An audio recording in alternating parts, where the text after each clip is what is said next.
Philippine Sea o South China Sea o whatever. Ha?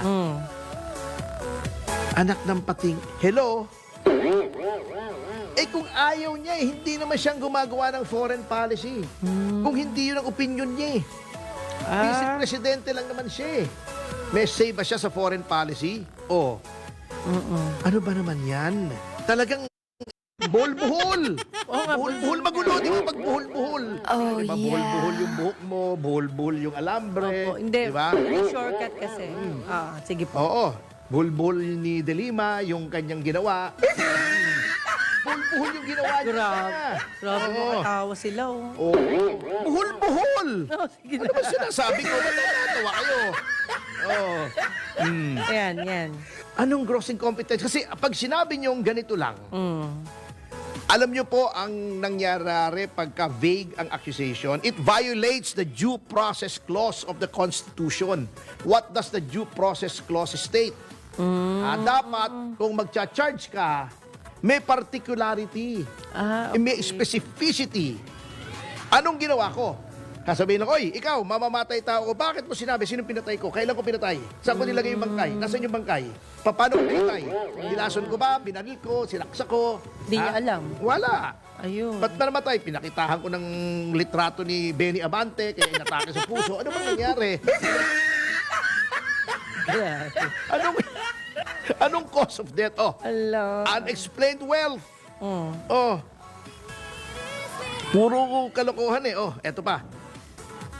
Tumanggap daw ng mga ng mga sari-saring mga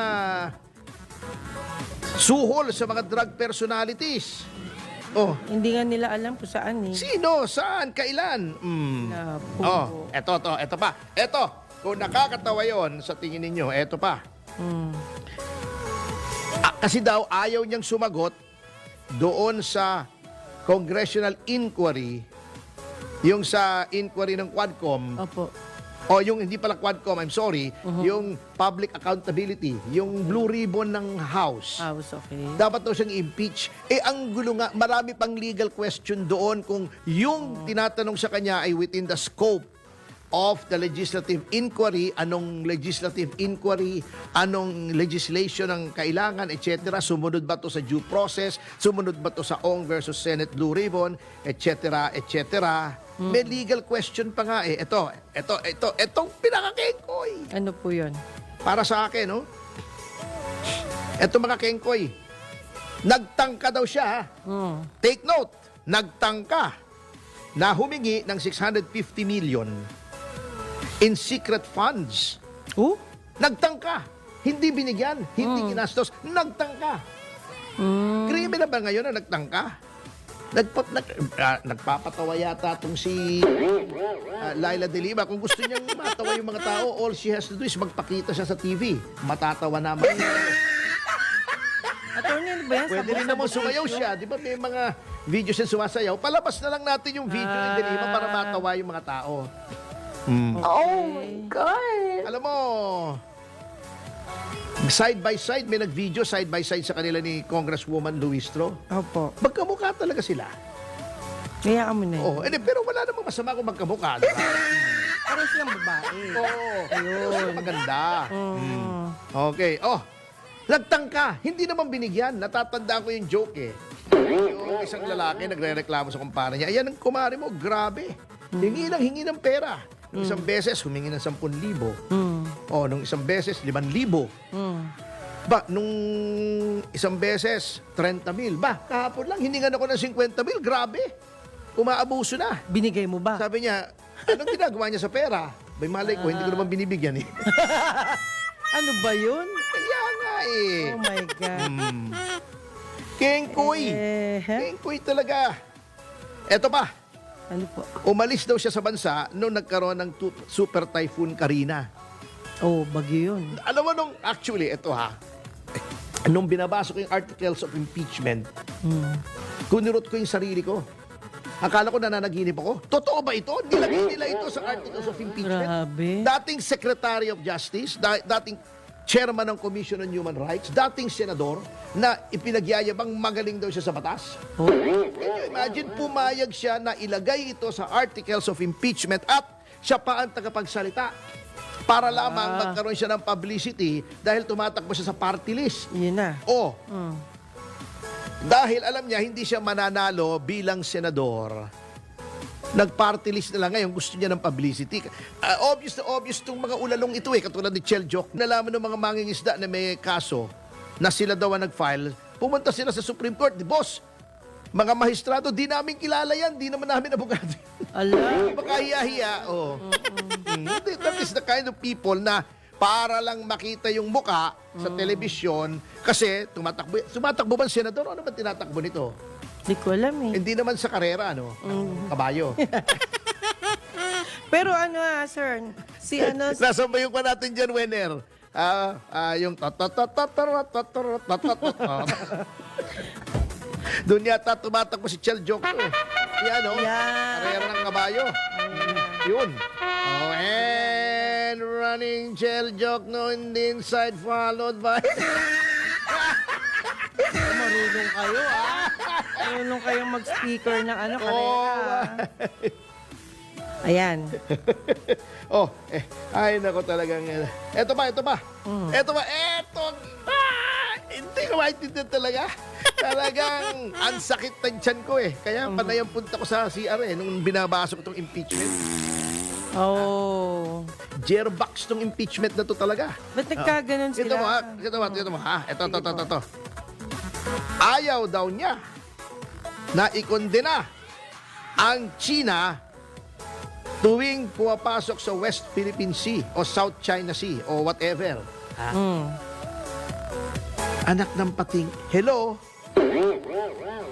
Kung ayaw niya hindi naman siyang gumagawa ng foreign policy. Kung hindi yun ang opinion niya Vice Presidente lang naman siya May say ba siya sa foreign policy? Ano ba naman yan? Talagang ibang klase pagdating sa kaingutan. Number one itong impeachment. Ang dami ko na nakikita impeachment complaints. Yung kay ERAP, naging abogado tayo ni ERAP. Opo. Yung kay Corona, pinag-aralan natin yun. Yung mga impeachment na pina-file noon na hindi naman nagtatagumpay labang kay Pangulong Gloria Macapagal Arroyo nung panahon niya. Hindi pa ako abogado na noon Pag binabasa ko iyon mga at least may sustansya. Ito ba? Ito ha.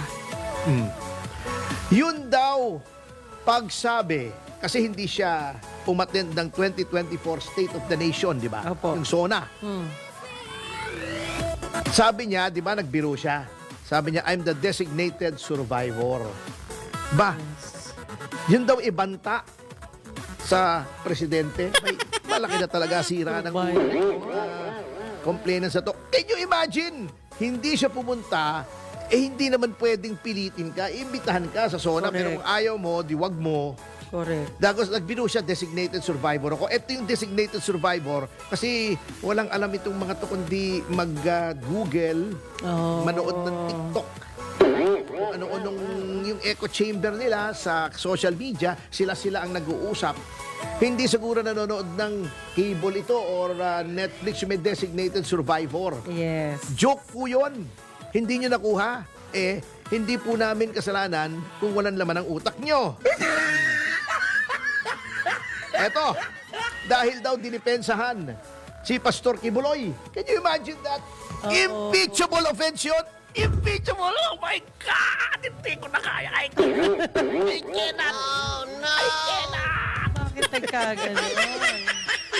Diyos ko po, Ricardo! Sabi nga ng mga katanggen nyo. Ala. Ay, jablo kayo! Mga jablo! Gruti dapat sa inyo Dinidepensahan si Pastor Kibuloy. Hindi nyo ba alam, innocent until proven otherwise? Ano kung dinipensahan?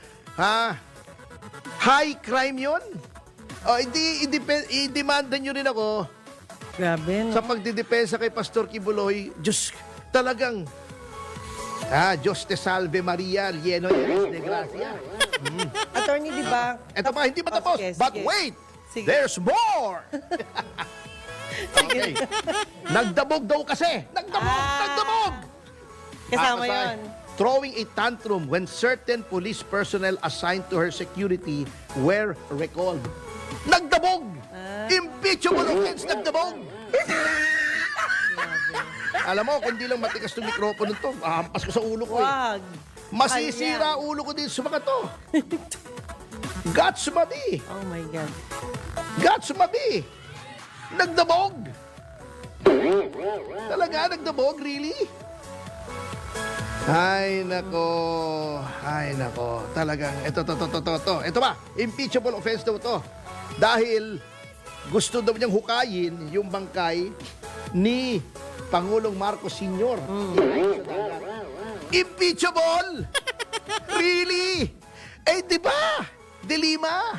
Ayaw niyong ipalibing sa alibingan ng mga bayani itong si Marcos panahon nga, Sr. no? Ngayon magagalit kayo pag sinabing ihuhukayin. Napaka-ipokrita ninyo dyan. Yung mga grupong impeachment, yung paring adik, si father adik, yung mga madre dyan, sino yun? Yung ang pangit ng gupit. Yung gupit. From the latest gadgets to the trendiest fashion, from fresh groceries to your favorite skincare, from food coupons to your baby essentials, get everything you need on Lazada. What are you waiting for? Download Lazada app now.